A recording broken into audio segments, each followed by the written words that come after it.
la mujer más bella de Hollywood, está sonriendo a una desconocida.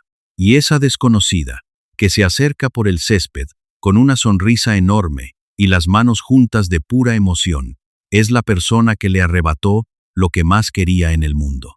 Pero Gene Tierney todavía no lo sabe. Es una tarde de sol en California, a mediados de los años 40.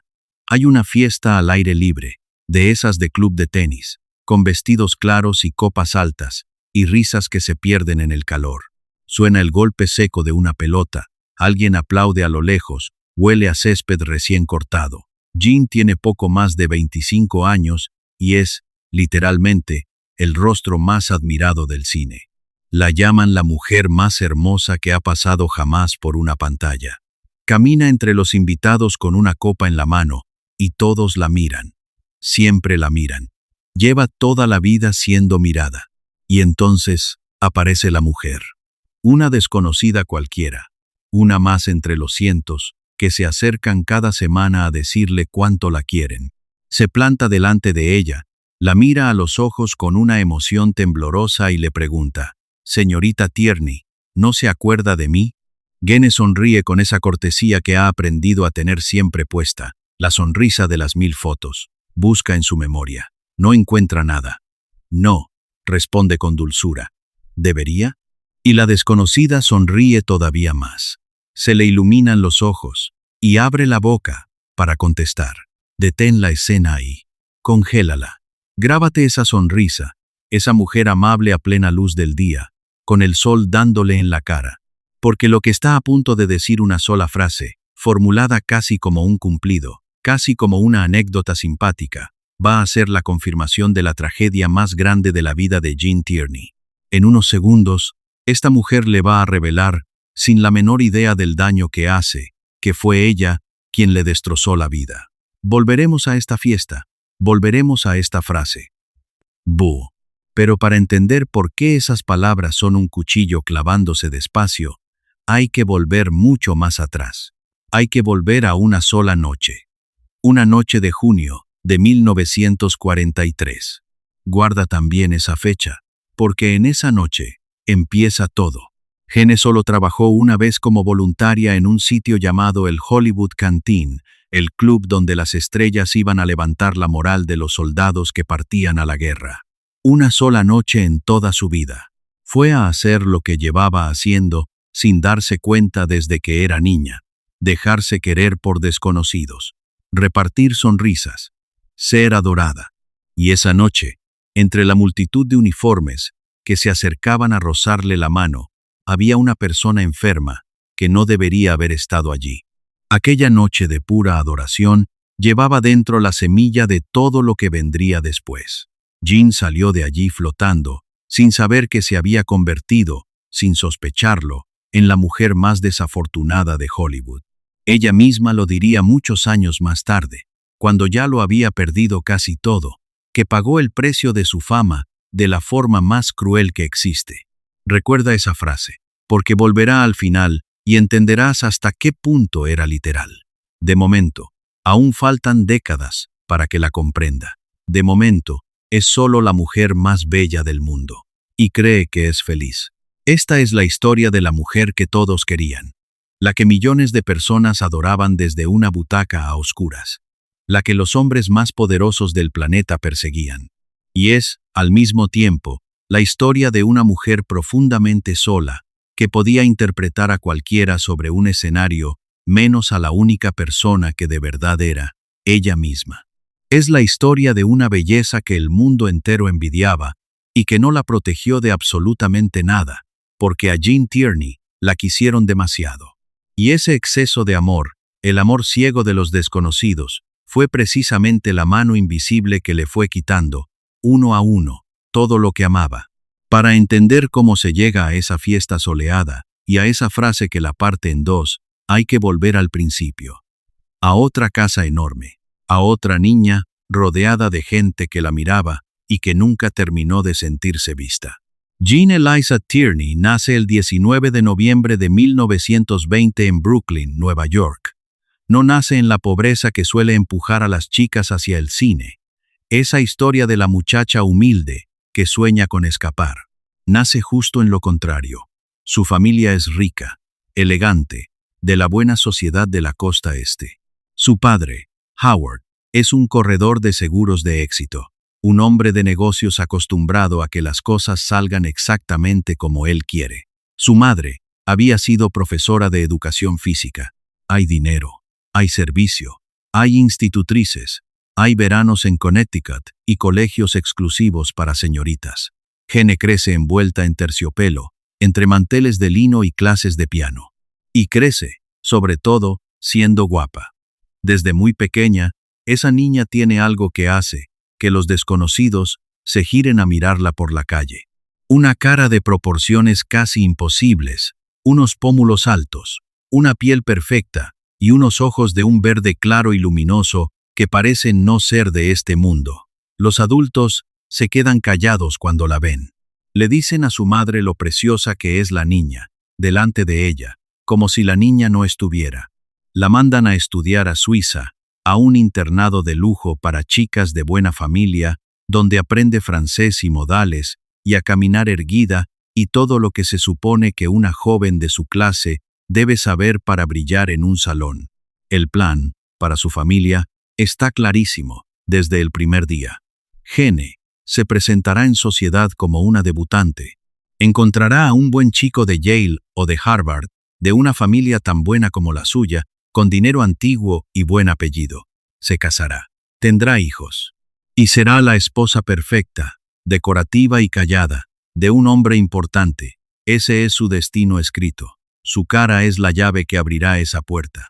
Pero hazte una pregunta, y piénsala de verdad. ¿Qué se siente al crecer sabiendo que tu mayor valor, lo primero que absolutamente todos alaban de ti, es una cara con la que tú no hiciste nada por merecer? ¿Cuánto pesa que te quieran por cómo te ven, antes incluso de conocerte, antes de que digas una sola palabra? Porque ahí, en esa niña admirada de Brooklyn, ya está la herida que la va a acompañar hasta el último día de su vida. A Jen la miran, a Jen la exhiben, a Jen la preparan como se prepara una joya para colocarla en el mejor escaparate. Y en algún rincón callado de ella, empieza a crecer una duda que jamás la abandonará. ¿Me quieren a mí o quieren esta cara? Hay alguien ahí fuera capaz de ver a la persona, y no solo el envoltorio. A los 17 años, durante un viaje familiar por California, la llevan a visitar los estudios de Hollywood, como quien lleva a una hija a ver un zoológico de estrellas. Y mientras pasea por el plató, un director la ve cruzar. Se queda mudo, se acerca y le dice que tiene que dedicarse al cine, que una cara así no puede desperdiciarse. Y algo dentro de Jean, esa chica educada para ser el florero perfecto de un hombre rico, se enciende de golpe. No quiere presentarse en sociedad, no quiere el chico de Yale. No quiere ser el adorno de la vida de otro, quiere actuar, quiere ser alguien por sí misma, por su trabajo, y no solo por su cara. Y aquí aparece el primer hombre que le va a enseñar que el amor, en su vida, siempre viene con condiciones y con letra pequeña. Su propio padre, Howard Tierney, al principio, apoya el sueño de su hija, pero no lo apoya solamente como padre orgulloso, lo apoya como negocio. Monta una sociedad, una empresa familiar, para gestionar y administrar todo el dinero que su hija empiece a ganar cuando triunfe. Su niña bonita ya no es solo su hija, es también una inversión, un activo con dividendos, la cara más rentable del apellido Tierney. Fíjate bien en este detalle, porque marca el tono de todo lo que viene después. Incluso el amor de su padre venía con una factura adjunta, con un contrato de por medio. Y ese vínculo, el primero de todos, el que debería haber sido incondicional, terminará rompiéndose de la peor manera, entre reproches y hasta pleitos. Guárdalo, porque es la primera de muchas traiciones. Jean empieza por abajo, con papeles pequeños en Broadway, en el Teatro de Nueva York, y desde ahí, deslumbrando a todo el que la ve, da el salto que las demás soñaban. La ficha la 20th Century Fox, uno de los grandes estudios de Hollywood, y el mandamás de ese estudio, un hombre temido y todopoderoso llamado Darryl Zanuck, que tenía bajo contrato a algunas de las mujeres más deseadas del planeta, dice de ella una frase que la perseguirá para siempre. Que Jean Tierney es, sencillamente, la mujer más bella de la historia del cine. Imagínatelo por un segundo. Tienes 21 años. Y el hombre más poderoso de Hollywood, que trabaja cada día rodeado de las caras más perfectas del mundo, que ha visto pasar por su despacho a todas las bellezas imaginables, te señala a ti, y solo a ti, y dice que eres la más bella de todas. Es el mayor de los regalos, pero también es, aunque ella todavía no lo sepa, una condena silenciosa. Porque a partir de ese momento, Jean Tierney ya no es una actriz que además resulta ser guapa, es la más bella. La etiqueta, y ese pedestal es una jaula preciosa, forrada de flores, de la que no podrá bajarse nunca más. Los años 40 son enteramente suyos, película tras película. Jean se convierte en una de las estrellas más solicitadas, mejor pagadas y más reconocibles de su tiempo. Su cara aparece en las portadas de todas las revistas. Los soldados pegan su foto en las paredes de los barracones. Pero hay un papel, uno solo, que la vuelve inmortal, que la fija para siempre en la historia del cine. En 1944, protagoniza una película de misterio dirigida por Otto Preminger. Se titula Laura, y es una de esas obras que no se olvidan jamás. En Laura, Jane interpreta a una mujer a la que creen brutalmente asesinada, y cuyo enorme retrato preside toda la investigación policial desde la pared del salón. Un detective se pasa la película entera obsesionándose con el cuadro de esa mujer supuestamente muerta, a la que nunca llegó a conocer en vida. Se enamora de una imagen, de un rostro pintado colgado de una pared. Se enamora de un fantasma hermoso. Y aquí llega uno de esos giros crueles que la vida le tenía reservados a Jean Tierney, uno tan fino que da escalofríos. Porque su papel más famoso, el que la haría eterna, consistía justamente en eso, en ser un rostro perfecto, del que todo el mundo se enamora sin conocer a la persona que hay detrás, sin saber quién es en realidad. Porque su papel más famoso, un retrato precioso que provoca pasiones en gente que jamás ha hablado con la mujer real. Jean estaba interpretando, sin darse cuenta, el drama exacto de su propia existencia. Su vida entera cabía en esa película. Piénsalo un momento, y llévalo a tu propio terreno. ¿Cuántas veces en la vida has sentido que la gente se hacía una idea completa de ti solo por lo de fuera, por una apariencia, por una primera impresión, y que casi nadie se molestaba en preguntar quién eras de verdad por dentro, qué sentías, qué te dolía? Después de Laura, vinieron más éxitos. En 1945, Jen dio la que quizás sea la mejor interpretación de toda su carrera, en una película titulada Que el cielo la juzgue. Y aquí, atención, porque hace algo asombroso, algo que demuestra que era mucho más que una cara bonita. La mujer más bella y en apariencia más dulce del cine, interpreta a un personaje escalofriante, aterrador. Una esposa tan enferma de celos, tan absolutamente posesiva, que es capaz de dejar morir a un niño ahogándose, mirándolo desde una barca sin mover un dedo, con tal de no compartir con nadie el amor de su marido.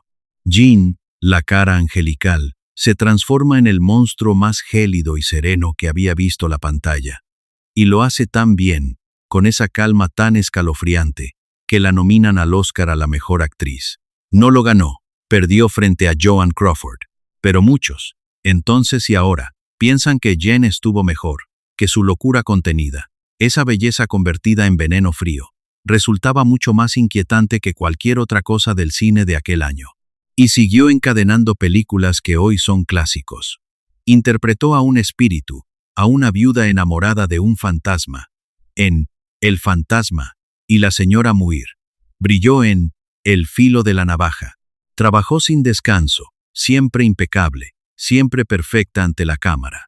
Por un momento, parecía que Jean Tierney lo tenía absolutamente todo: la cara, el talento, la fama, el dinero, el reconocimiento de la industria, el mundo entero rendido a sus pies. Antes de seguir, y antes de que la historia empiece a oscurecerse, déjame pedirte una cosa. Cuéntame en los comentarios desde qué país me estás acompañando en esta historia. Me encanta de verdad saber desde qué rincón del mundo me escucháis, saber que estas mujeres olvidadas llegan tan lejos. Escríbelo ahí abajo. Y quédate conmigo, porque a partir de aquí la vida de esta mujer que parecía tenerlo todo, empieza a desmoronarse pieza a pieza, y no vas a poder dejar de mirar. Porque en medio de todo ese éxito deslumbrante, Jean se enamora, y como cada vez que en su vida aparece el amor, ese amor viene con un precio altísimo pegado a la espalda. El hombre se llama Oleg Cassini.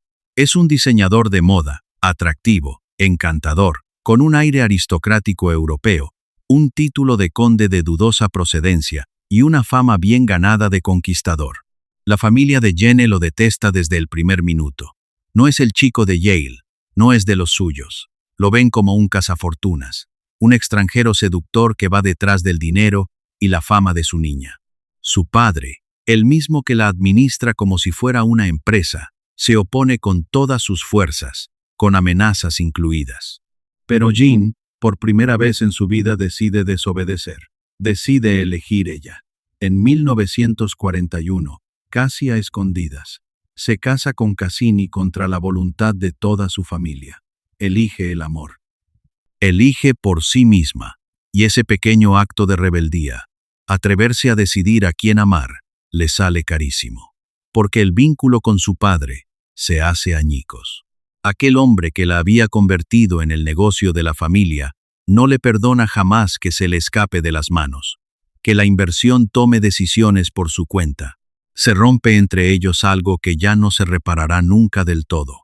Con el tiempo llegarían incluso a enfrentarse por dinero, por aquella sociedad que él había montado con las ganancias de su hija. Piénsalo bien. La primera vez que Jean Tierney se atreve a elegir su propia felicidad, el castigo es perder a su propio padre. La lección que la vida le está grabando a fuego en el alma es demoledora, y la va a repetir una y otra vez. Cuando eliges lo que tú quieres, te quedas sola. Pero Jean es joven, está enamorada y está en lo más alto del mundo. Y pronto llega la noticia que debería haber sido, sin ninguna duda, la más feliz de su vida. Está embarazada. Va a ser madre. Corre el año 1943. Hay una guerra mundial, devorando el planeta. Los hombres se van al frente por millones, muchos para no volver, y Hollywood entero se vuelca en el esfuerzo bélico, en subir la moral de la nación. Y aquí es donde volvemos a esa noche. La noche que te pedí al principio que guardaras. El Hollywood Canteen era un club para los soldados de permiso. Un lugar mágico donde un chico de 20 años, a punto de embarcarse quizá hacia su propia muerte en una playa de Europa o del Pacífico, podía pasar una noche de ensueño, bailando con una estrella de cine de carne y hueso, recibiendo un plato de comida de las manos de un ídolo al que solo había visto en la pantalla, llevándose después a la guerra el recuerdo dorado de haber rozado, aunque fuera un segundo, a una diosa inalcanzable. Las actrices más famosas del momento hacían turnos allí como voluntarias. Servían café, firmaban autógrafos, bailaban con los muchachos. Era su forma de arrimar el hombro. Jean, embarazada de pocos meses de su primer hijo, va una sola vez. Una. Se pone su mejor vestido y su mejor sonrisa. Esa sonrisa que el mundo entero adora, y se dedica durante horas a repartir alegría entre cientos de soldados que la miran como se mira a un milagro imposible. Firma autógrafos hasta que le duele la mano.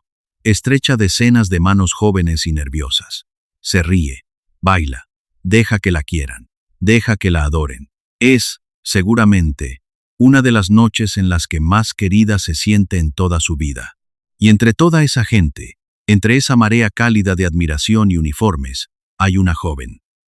Una joven que la adora tanto, tanto, que ha hecho algo terrible para poder estar esa noche cerca de ella.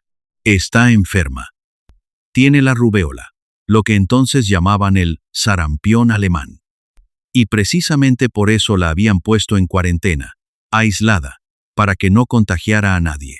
Pero esta chica idolatra a Jean Tierney por encima de cualquier norma, de cualquier sentido común, y no está dispuesta, bajo ningún concepto, a perderse la única oportunidad de su vida de ver en persona a la mujer más bella del cine. Así que hace su elección. Se salta la cuarentena. Se escapa del aislamiento. y se planta en el cantén, entre la multitud, para acercarse a su ídolo. Para casi cualquier persona, la rubeola no es más que una molestia sin importancia. Unos días de fiebre, unas manchas rosadas en la piel, un poco de malestar y se pasa sola, un resfriado con mala fama.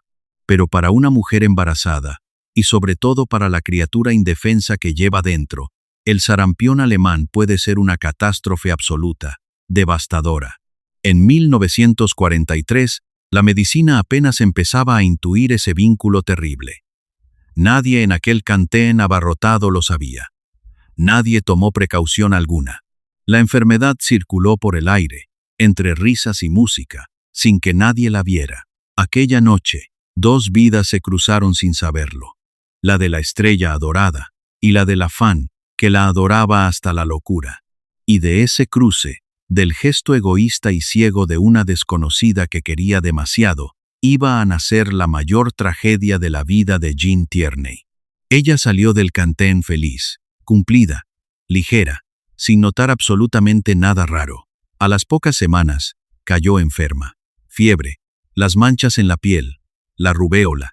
Se recuperó pronto, en cuestión de días, como le pasaba a todo el mundo, y no le dio la menor importancia. Estaba embarazada, radiante, feliz, contando los días para tener a su bebé en brazos. No sabía que dentro de ella, en silencio, algo se había roto para siempre. El 15 de octubre de 1943, Jean se pone de parto. Pero no es el parto soñado que había imaginado. El bebé, una niña, se empeña en llegar demasiado pronto, prematuramente. Y cuando nace, el corazón de todos se encoge. Pesa poco más de 1,5 kilos. Un pajarito diminuto, casi transparente, que apenas se aferra a la vida con sus manos minúsculas y que necesita, para sobrevivir esas primeras horas, una transfusión de sangre completa. Los médicos luchan por ella. La llaman Antoinette Daria. Daria. Recuerda ese nombre. Daria. Porque la historia de esta niña y la de su madre van a quedar atadas por el mismo dolor, por la misma cadena invisible, durante casi 70 años. Al principio, todos rezan, solo porque sobreviva. Y sobrevive. Contra todo pronóstico, la niña se aferra y sale adelante. Por un momento parece un milagro, un susto que quedará en anécdota. Pero pronto, poco a poco, empiezan a llegar las noticias que ninguna madre del mundo quiere oír jamás. Daria es sorda, completamente sorda. Nunca oirá la voz de su madre. Es parcialmente ciega, tiene cataratas en esos ojitos recién nacidos. Y sufre un daño cerebral severo, una discapacidad intelectual profunda que hará que necesite cuidados constantes, día y noche, durante toda su vida. Nunca hablará como los demás niños. Nunca correrá hacia su madre con los brazos abiertos. Nunca la reconocerá del todo. Nunca sabrá quién es esa mujer que la mira con los ojos llenos de lágrimas. Y todo esto, todo, absolutamente todo, por una enfermedad de apenas unos días, por un virus microscópico, por un sarampión que jamás, jamás, debería haber estado cerca de Jenny. Detente aquí un segundo. Detente de verdad. Imagina que eres tú. Imagina que has esperado a tu primer hijo con toda la ilusión del universo, que lo tienes absolutamente todo. Belleza, fama, dinero, juventud, y que de pronto los médicos te sientan y te dicen que tu hija ha nacido rota por una desgracia que ni siquiera entiendes de dónde salió, que no hay un culpable a la vista, nadie a quien señalar, que simplemente, inexplicablemente, pasó. ¿Cómo se sigue respirando después de eso? ¿Cómo se levanta una madre de esa silla? Gene se hunde por dentro, pero por fuera, aprieta los dientes y aguanta. Vuelve al trabajo, porque el estudio no espera a nadie, porque el mundo entero quiere seguir viendo esa cara perfecta iluminando la pantalla, ajeno por completo a lo que hay detrás. Y ahí está una de las imágenes más desgarradoras de su vida. Jenny rueda película tras película con una sonrisa impecable, luminosa, deslumbrante, mientras por dentro se le está cayendo el cielo encima, pedazo a pedazo. Le pide al mundo que la adore mientras ella se muere de dolor. Nadie lo nota. Su cara no la delata jamás. y hay un detalle que dice muchísimo sobre la clase de soledad en la que vivía. Entre los poquísimos que de verdad la sostuvieron en aquel momento, estaba un viejo amigo, un hombre extraño y solitario, el millonario Howard Hughes, el excéntrico magnate de la aviación y el cine. Cuando Hughes se enteró del estado de la pequeña Daria, hizo algo que casi nadie sabía. Se ofreció a pagar en silencio todos los gastos médicos de la niña, para siempre, para asegurarse de que recibiera la mejor atención posible durante toda su vida. Jean nunca lo olvidaría. Pero fíjate bien en la ironía amarga. Jean Tierney podía tener a uno de los hombres más ricos del mundo pagándole las facturas. Podía tenerlo todo a su alrededor, y aún así estaba absolutamente sola frente a lo único que de verdad importaba. El dinero no cura a una hija. La fama no le devuelve el oído. Durante meses, y luego durante años, Jane se aferra desesperadamente a una última esperanza. La esperanza de que Daria mejore.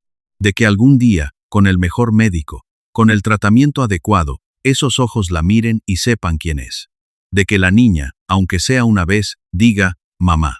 Lleva a su hija a los mejores especialistas del país. Prueba absolutamente todo lo que le ofrecen, por difícil o caro que sea.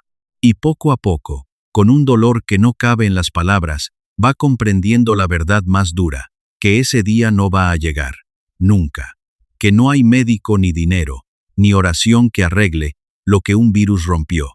Cuando Daria tiene unos 4 años, Jane y Oleg toman la decisión más difícil que unos padres pueden llegar a tomar: internar a la niña. Ingresarla en una institución especializada donde puedan cuidarla como ella necesita, con atención médica permanente, día y noche, algo que ellos, con sus vidas y sus trabajos, sencillamente no pueden darle. Es, en el fondo, una decisión de amor, la más dolorosa de todas, y es, al mismo tiempo, una herida que no cerrará jamás. Jane entrega a su hija a otras manos, a extraños, con bata blanca. Y a partir de ese día carga, durante el resto de su vida, con una culpa inmensa que ni siquiera le correspondía. Porque en lo más hondo de su corazón, Jean estaba convencida de que, de algún modo, aquello era culpa suya, que su propio cuerpo había fallado, que ella había hecho algo mal durante el embarazo, que era ella la que había roto a su niña. Aún no sabía la verdad. Aún no sabía que había habido alguien más. Un rostro concreto, una decisión ajena, tomada por otra persona.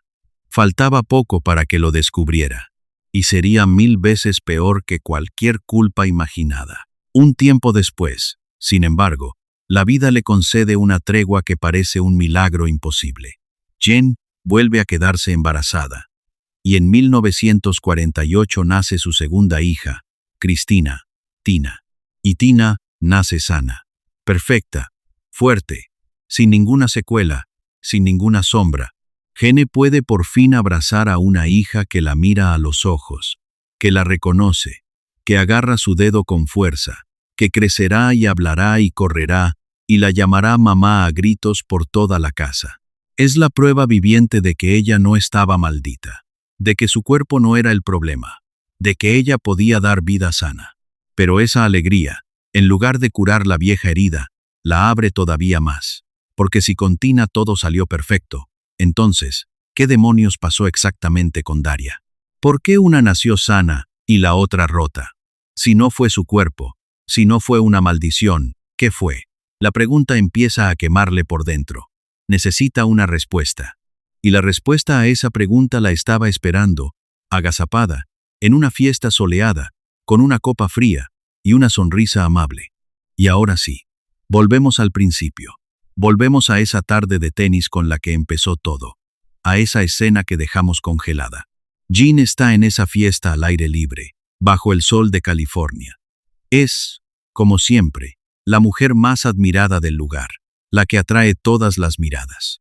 Y se le acerca una desconocida, temblando de emoción.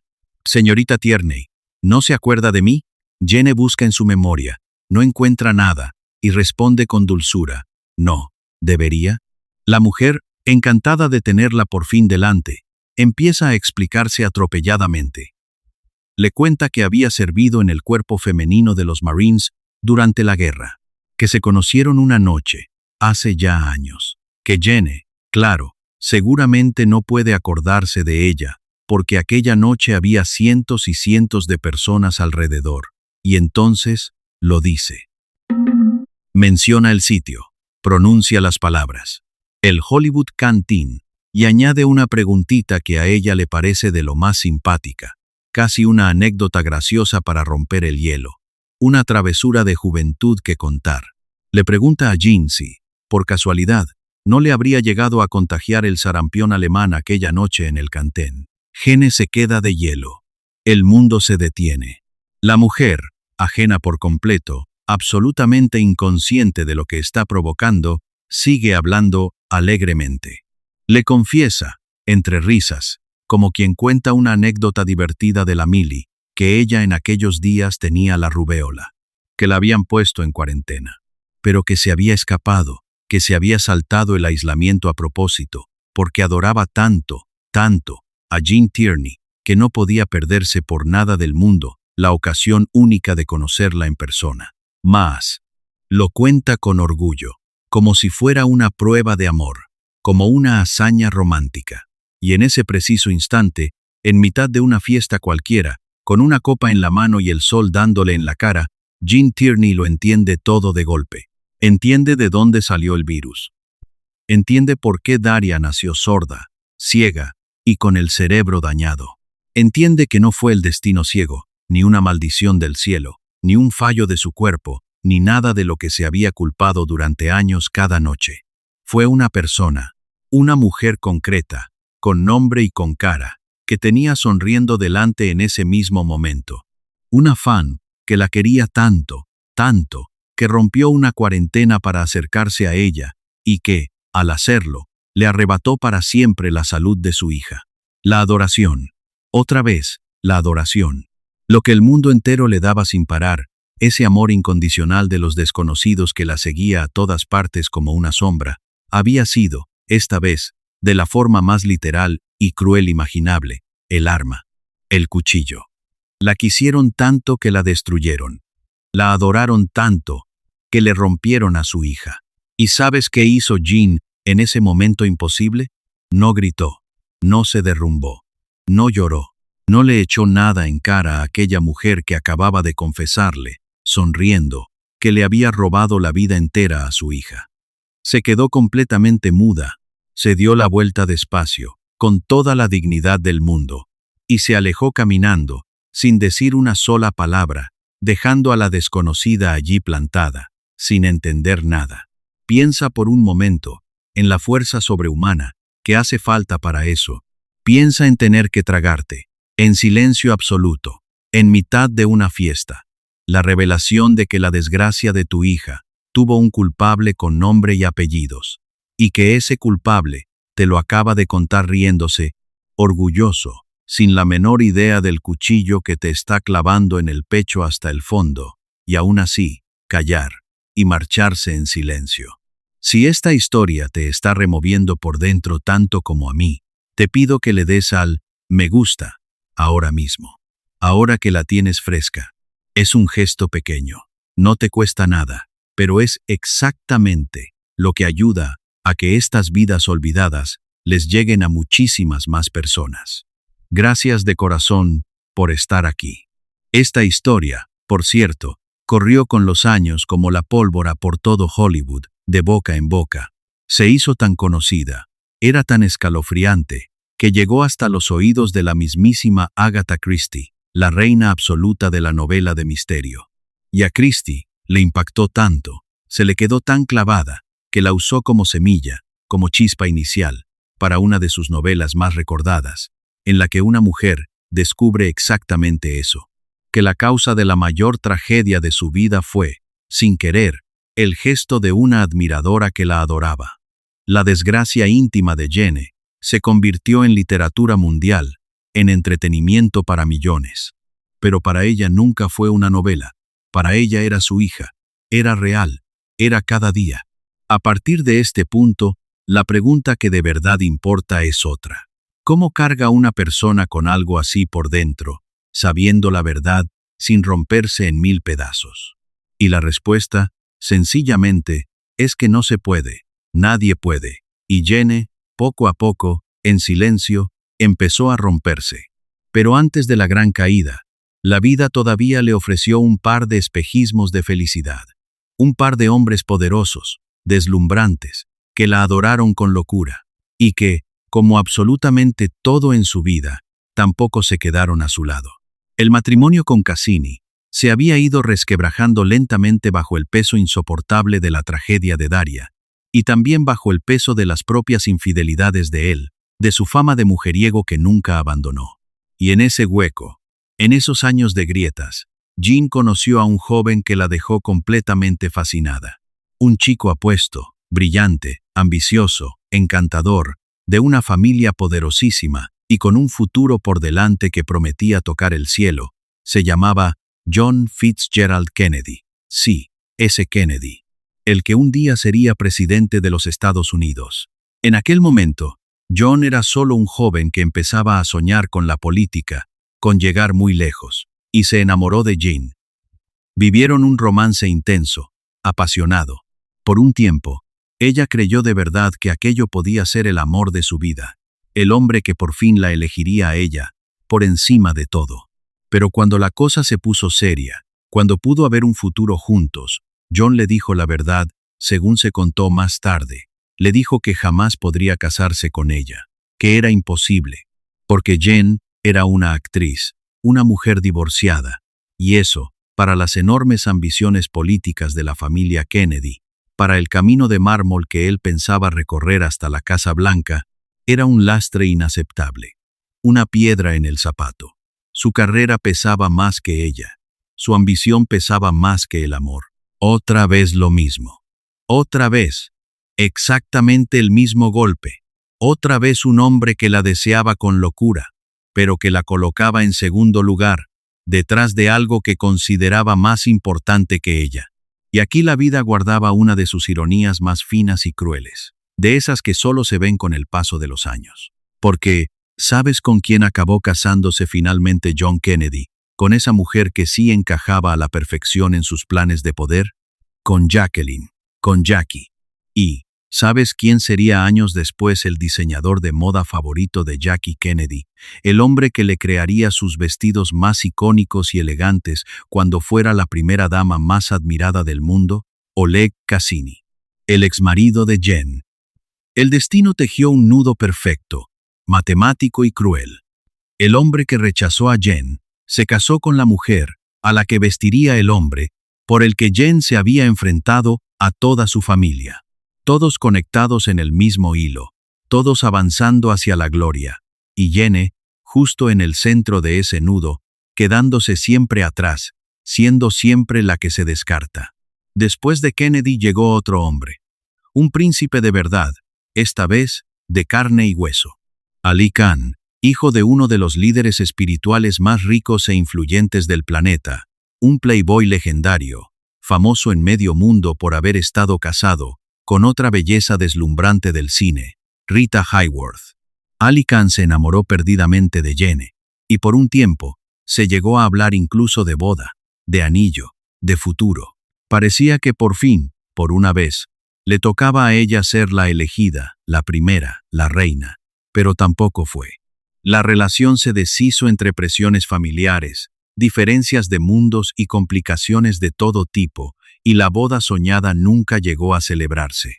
Haz la cuenta con calma, párate a sumarlo. La mujer más bella del mundo, adorada por muchos millones de desconocidos en todo el planeta. Deseada nada menos que por un futuro presidente de los Estados Unidos y por un príncipe heredero de una fortuna incalculable. Y aún así, con todo eso, ninguno se quedó. Ninguno la puso jamás en primer lugar. Ninguno la eligió a ella por encima de todo lo demás.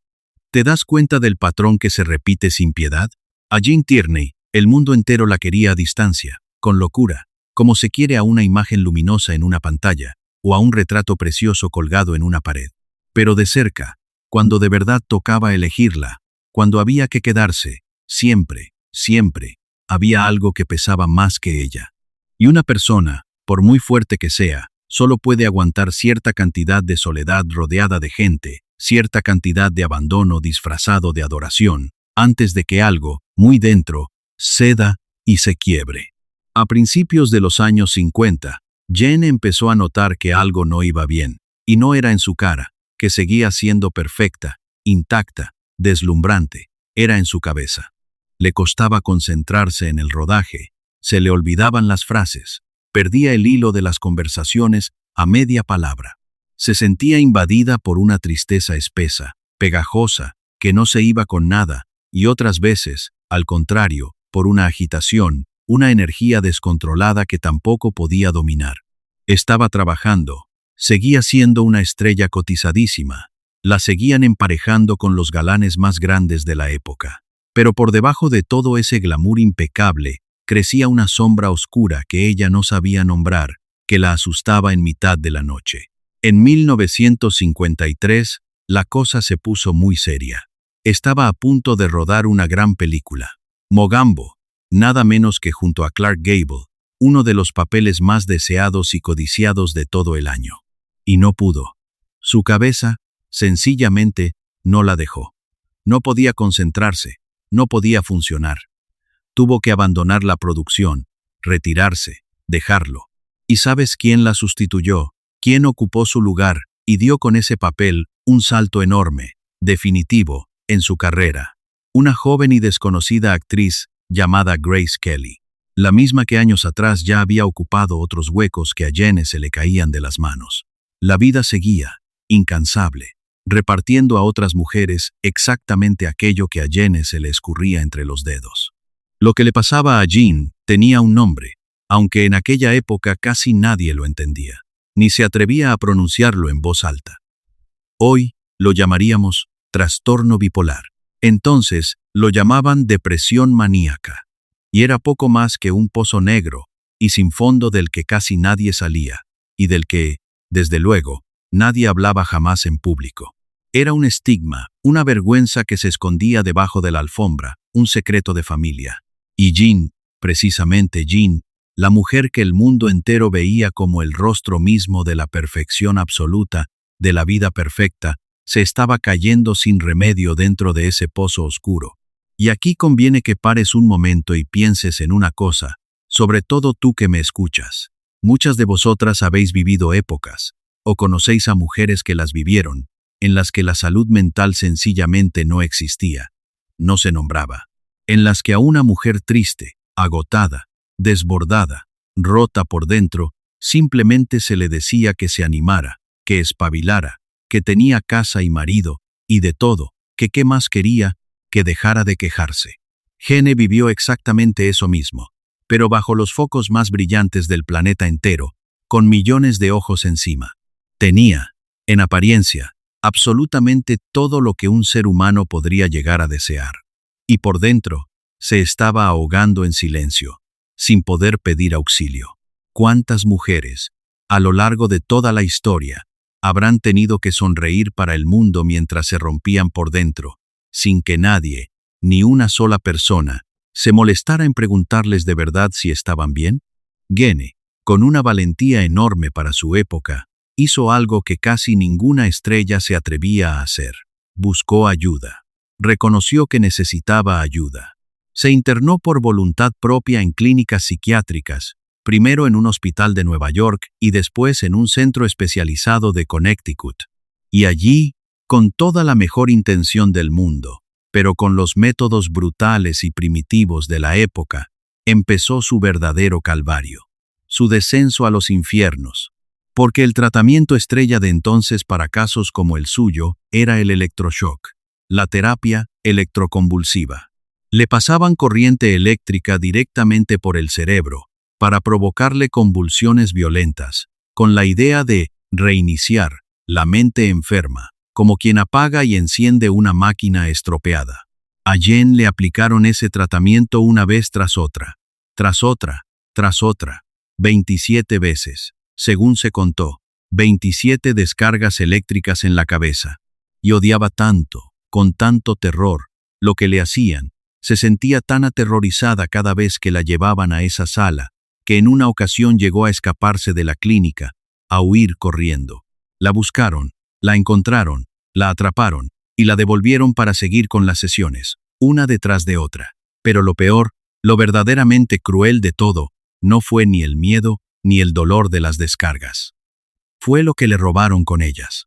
Porque Jean aseguró siempre, hasta el final de sus días, que aquellos electroshocks le destruyeron la memoria. Le borraron trozos enteros de su propia vida. Recuerdos, momentos, personas que no volvieron jamás, que se esfumaron para siempre, y párate a pensar en lo que eso significa de verdad. A esta mujer, a la que la vida ya le había arrancado la salud de su hija, el amor de todos los hombres que deseó, y la paz de su propia mente, ahora le arrancaban también sus recuerdos. Le vaciaban el pasado. Le quitaban su propia historia, lo que la hacía ser ella. La mujer que interpretó a la protagonista de Laura, aquel rostro perfecto del que un detective se enamoraba sin conocer a la persona de detrás, se estaba quedando, en la vida real, sin la persona que había detrás de la cara. Le estaban borrando a la mujer real, a la Gene de verdad, dejando solo el envoltorio hermoso. Justo lo que ella más había temido desde que era una niña en Brooklyn, que al final solo quedara la cara y nadie dentro.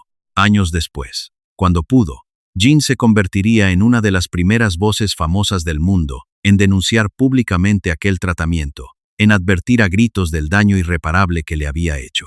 Pero eso vendría mucho más tarde. En ese momento, a mediados de los años 50, seguía cayendo, cada vez más hondo, y todavía no había tocado fondo.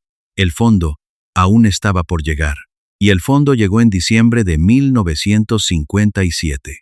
Vamos a detenernos ahí, despacio, en presente, porque es el instante más frágil y más solo de toda su vida. Es pleno invierno en Nueva York. Hace frío. Gene tiene 37 años. Y sigue siendo, si te la cruzas por la calle, una mujer de una belleza que corta la respiración, que hace que la gente se gire. Está pasando unos días en el apartamento de su madre, en un piso 14 de un edificio de Manhattan. Y una tarde gris, algo dentro de ella, un último hilo que la sujetaba, se apaga del todo. Gene se acerca a una ventana, la abre y sale a la cornisa. Está de pie, en el borde estrecho, a 14 pisos sobre la calle. El aire helado le da en la cara. El ruido lejano y sordo de la ciudad ahí abajo, los coches, las bocinas. La gente en la acera, minúscula, moviéndose como hormigas, sin saber que justo sobre sus cabezas la mujer más bella del cine está de pie mirando el vacío. Y justo enfrente, en un giro casi imposible del destino, estaba el edificio donde vivía por entonces otra estrella marcada por el sufrimiento y la soledad. Otra de las mujeres más deseadas del mundo. Marilyn Monroe. Dos de los rostros más adorados y envidiados del planeta, uno frente al otro, cada una encerrada a solas en su propia tristeza, cada una en su propia jaula de oro. Jean se queda en esa cornisa unos 20 minutos. 20 minutos que duran una eternidad. Ella misma lo contaría mucho después, con una honestidad estremecedora, que no estaba del todo segura de lo que quería hacer allí arriba, que se sentía agotada hasta los huesos, perdida, entumecida por dentro, completamente vacía, que ni siquiera sentía miedo, solo un cansancio infinito, un cansancio de toda una vida cargando pesos que no le correspondían. Alguien la ve. Llega la policía, y durante esos minutos interminables, con paciencia infinita, con muchísimo cuidado, hablándole despacio, consiguen poco a poco acercarse a ella, conectar con ella, convencerla, devolverla al interior. Gene, por fin, entra de nuevo por la ventana. Vuelve a la vida. Sobrevive una vez más. Pero para un instante, y piénsalo de verdad, deja que te cale. La mujer que el planeta entero envidiaba, la que tenía la cara que todas las demás querían, la fama que todas soñaban, los hombres que todas deseaban, el dinero, el talento, la gloria. Esa misma mujer estuvo de pie, completamente sola, en una cornisa helada, a punto de dejarse caer al vacío. Y toda esa belleza legendaria, toda esa adoración de millones, todo ese éxito deslumbrante, no la habían salvado de nada. No servían absolutamente de nada ahí arriba, en el frío, mirando al abismo. Ni un solo admirador de los millones que tenía estaba allí para sujetarla. ¿Cuántas veces en la vida habremos envidiado a alguien, su cara, su suerte, su vida perfecta, sin tener ni la más remota idea del infierno que carga por dentro cuando cierra la puerta de su casa? Después de la cornisa, Gene ingresa en una prestigiosa clínica del estado de Kansas, bajo la supervisión de uno de los psiquiatras más respetados de todo el país. Y allí, por fin, muy lentamente, empieza algo parecido a una reconstrucción, a volver a armarse pieza a pieza. Es un proceso durísimo, larguísimo, de años enteros. Y como parte de esa recuperación, para reaprender a vivir en el mundo normal, para reintegrarse poco a poco entre la gente corriente, hacen con ella algo que suena casi increíble tratándose de una de las mujeres más famosas del planeta. Jean se pone a trabajar de dependienta, en una tienda de ropa, de forma anónima, doblando vestidos, ordenando estanterías, atendiendo a las clientas, cobrando en la caja, como una empleada más, sin nombre, sin focos, sin fama, para volver a aprender a ser simplemente una persona. Imagínate la escena por un momento. La mujer más bella de Hollywood, la estrella inmortal de Laura, el rostro que enamoró a un futuro presidente, detrás del mostrador de una tienda de ropa cualquiera, doblando jerseys, rezando en silencio para que nadie la reconozca, para poder ser, por una vez en su vida, una desconocida. Y por un tiempo, contra todo pronóstico, funciona. Nadie la reconoce.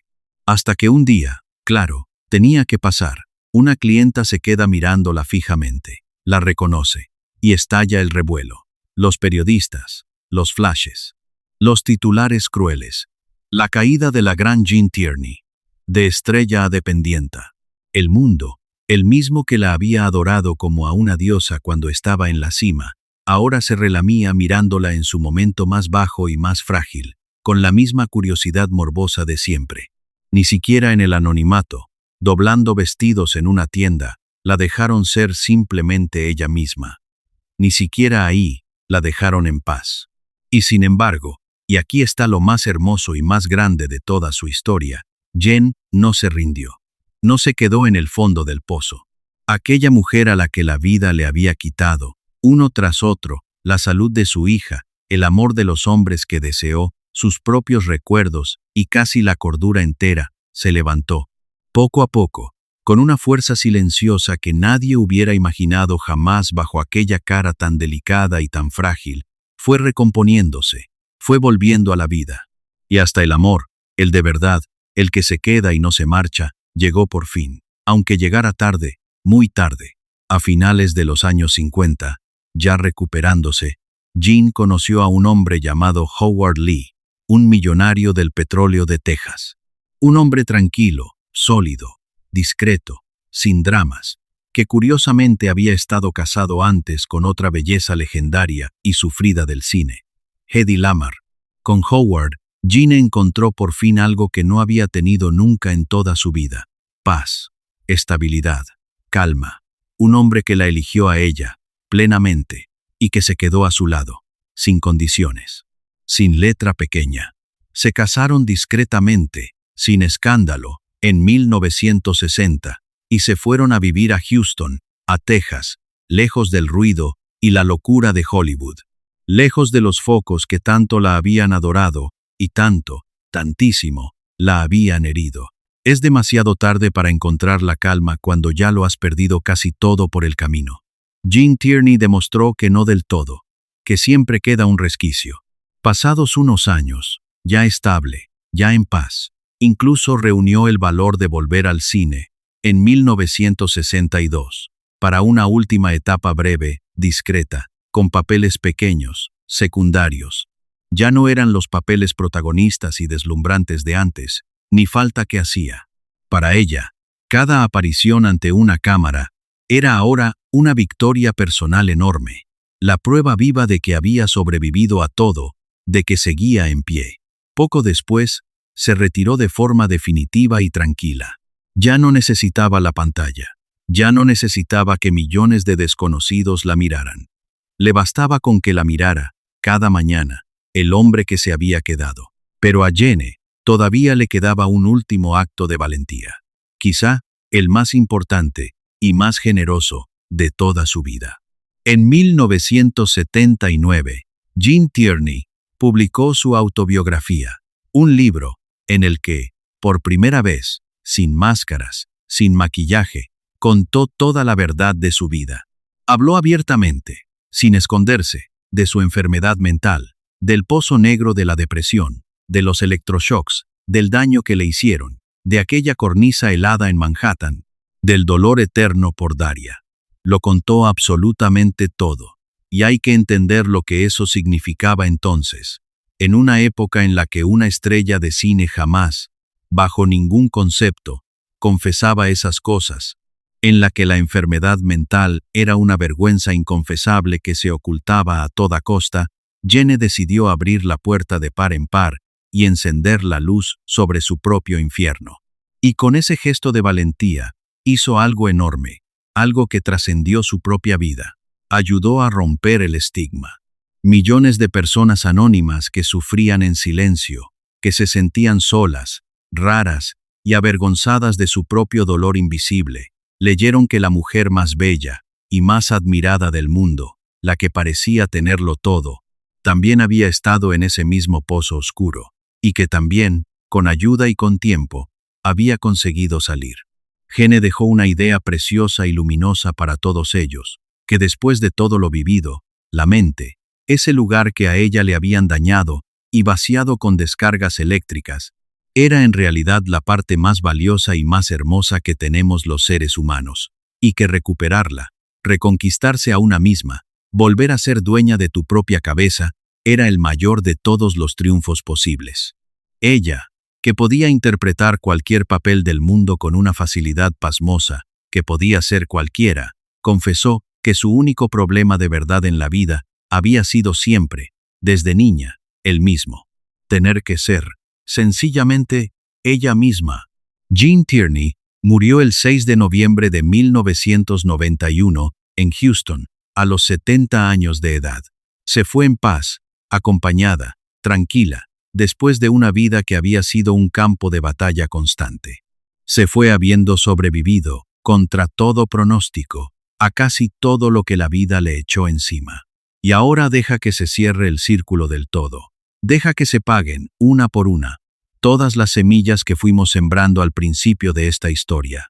¿Recuerdas aquella noche de junio de 1943 en el Hollywood Canteen? La única noche de su vida que Jean fue voluntaria. La noche de la fan enferma que se saltó la cuarentena por amor. Pues bien, de todo aquel horror, de aquella enfermedad que le arrebató la salud de su hija, la ciencia acabó, con el tiempo, sacando algo bueno. Porque casos como el de Jean Tierney, casos sonados que conmocionaron a la opinión pública, ayudaron a impulsar la investigación a fondo sobre el peligro terrible de la rubéola durante el embarazo, y en 1969, apenas unos años después de todo aquello, se desarrolló y se empezó a administrar por fin una vacuna.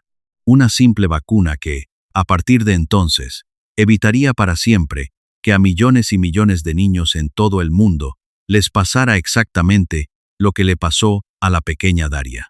Detente en esa ironía, porque es de las más amargas y crueles que existen en cualquier vida. Una sola inyección, un pinchazo de nada, un segundo de molestia. Eso era, al final, todo lo que habría hecho falta para que Daria hubiera nacido completamente sana, para que Jen no hubiera perdido nunca a su primera hija, para que aquella fan enamorada hubiera podido saltarse 1000 cuarentenas sin causar ningún daño a nadie. La solución a toda aquella tragedia inmensa era así de pequeña, así de simple, y llegó apenas unos pocos años tarde. Justo demasiado tarde para ella. Para las dos. Y aquí está, por fin, la profecía cumpliéndose del todo, cerrando el círculo. ¿Recuerdas aquella frase que Jenny dijo cuando ya lo había perdido casi todo, la de que había pagado el precio de su fama de la forma más cruel? Pues resultó ser, literal, exacta. matemática. Fue precisamente su fama, la adoración desbordada que despertaba en la gente, lo que llevó a una desconocida a saltarse una cuarentena solo para acercarse un instante a ella. La quisieron tanto que la rompieron. El amor ciego de sus admiradores fue, textualmente, sin metáforas, la causa directa de la mayor desgracia de su vida. Nadie fue nunca castigado por adorarla demasiado. Aquella fan siguió con su vida sin saber siquiera la magnitud de lo que hizo. Solo Jean pagó la cuenta entera, ella sola, durante casi 70 años. Recorre ahora, en un solo instante, toda su vida completa de principio a fin, y verás siempre, en cada etapa, el mismo golpe, repitiéndose sin piedad, como un martillo. La niña de Brooklyn, a la que todos miraban embobados por su cara, preguntándose ella en silencio si alguien, alguna vez, la querría por lo que era por dentro. La joven estrella coronada como la más bella del cine, encerrada en esa jaula preciosa de la que nunca pudo salir. La madre que perdió la salud de su hija por culpa del amor de una desconocida. La mujer deseada por un futuro presidente y por un príncipe, a la que ninguno de los dos eligió del todo. La paciente aterrorizada, a la que le borraron sus propios recuerdos con descargas eléctricas. La figura solitaria de pie en una cornisa helada, con el mundo entero a sus pies y ni una sola persona que la sostuviera de verdad. Siempre lo mismo, en todas las edades, siempre adorada por multitudes. Siempre, en el fondo de todo, terriblemente sola con lo único que de verdad le dolía. Su hija Daria, aquel pajarito de 1,5 kilos que luchó por sobrevivir la primera noche, vivió muchos más años de los que nadie llegó a imaginar. Murió en el año 2010, con 66 años, cuidada con cariño hasta el último día.